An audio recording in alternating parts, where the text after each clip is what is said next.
Students, आज हम कक्षा 12वीं विषय अर्थशास्त्र अध्याय 3 मांग एवं मांग का नियम पढ़ेंगे, है ना। आज हम मांग के नियम के जो अपवाद है उसको पढ़ेंगे, ठीक है। तो मांग के नियम के अपवाद निम्नलिखित हैं।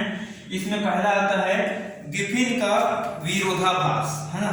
तो गिफिन के अनुसार निम्न कोटि की जो वस्तुएं होती हैं उसकी कीमत कम होने पर, है ना, उनकी मांग बढ़ती नहीं है बल्कि कम हो जाती है ना।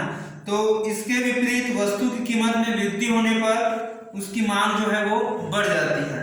तो यह बात वास्तव में उन वस्तुओं के संबंध में लागू होती है जो निम्न कोटि की है ना। निम्न कोटि की जो वस्तुएं होती हैं उस पर ये लागू होती है, तथा जिन पर उपभोक्ता अपनी आय का बड़ा भाग जो है वो व्यय करता है ना, उस पर अपने आय का बड़ा भाग वो खर्च करता है। तो ये सभी जो वस्तुएं हैं वो गिफिन वस्तुएं कहलाती है, ठीक है। तो इनसे उपभोक्ता जो है कीमत कम होने पर वस्तु को कम मात्रा में एवं कीमत अधिक होने पर अधिक मात्रा में उसको खरीदते हैं, है ना। तो इस प्रकार गिफिन का विरोधाभास जो है मांग के नियम का एक वास्तविक अपवाद है, ठीक है। दूसरा है मिथ्या आकर्षण, है ना। तो कुछ वस्तुएं ऐसी होती हैं जो व्यक्ति को समाज में प्रतिष्ठा दिलाती है ना। कुछ वस्तुएं ऐसी होती है जो व्यक्ति को समाज में प्रतिष्ठा दिलाती है अथवा मिथ्याकर्षण के कारण होती है। जैसे हीरे जवाहरात, है ना। हीरे जवाहरात है जो है ना लोग पहनना पसंद करते हैं, है ना। तो ऐसी वस्तुओं की कीमतों में वृद्धि होने पर क्या होता है, धनवान व्यक्ति अपने धन का प्रदर्शन करने के लिए वस्तुओं को खरीदने लगते हैं। जैसे हीरे जवाहरात है ना, सोना है। तो ये जो महंगी वस्तुएं हैं ये महंगी भी हो जाती है। तो जो धनवान व्यक्ति होते हैं ना, जिसके पास धन होता है तो अपने धन का प्रदर्शन करके वो इसको खरीदते हैं ना। तो इससे इन दिखाने वाली जो वस्तुएं हैं, है ना, तो इसकी कीमत बढ़ने पर भी, है ना, और बढ़ जाती है। तो इसके विपरीत जब वस्तुओं की कीमतें कम हो जाती हैं तब प्रतिष्ठामूलक, है ना, अथवा प्रदर्शन की वस्तुएं नहीं रह जाती, अतः इनके मूल्य में कमी होने पर धनवान व्यक्तियों के लिए इसकी मांग जो है वो कम हो जाती है। तो इस प्रकार जो मिथ्या आकर्षण या दिखावे की वस्तुओं पर मांग का नियम जो है वो लागू नहीं होता है, ठीक है। ये इसका दूसरा अपवाद है। तीसरा है अनिवार्यताएं, है ना, अनिवार्यताएं।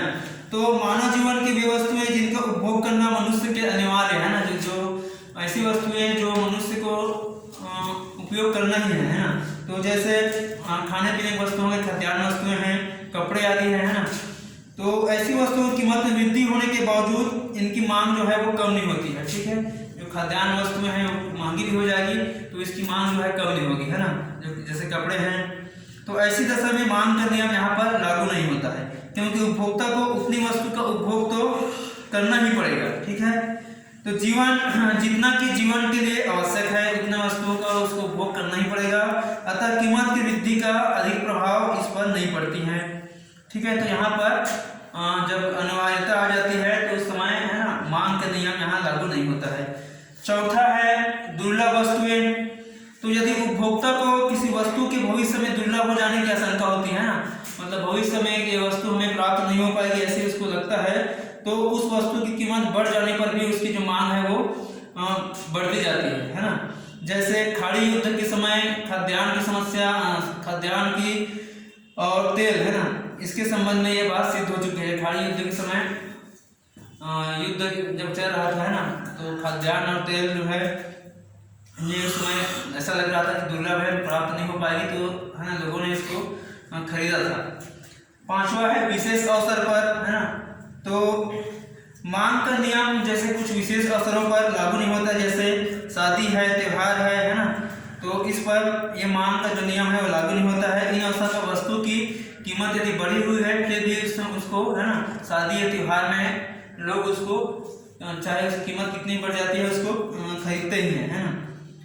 और जैसे संक्रामक रोग फैल गया तो मछली की कीमत में कमी हो जाती है, तो उस समय उसकी मांग भी कम हो जाती है, ठीक है। जैसे संक्रामक रोग हो गया है और मछली की कीमत उस समय कम हो जाती है, तो लोग क्या है कीमत कम होने के बाद उसको नहीं खरीदते हैं, तो उसकी मांग कम हो जाती है। तो इस प्रकार मांग का नियम, है ना, विशेष अवसर पर भी लागू नहीं होता है, ठीक है।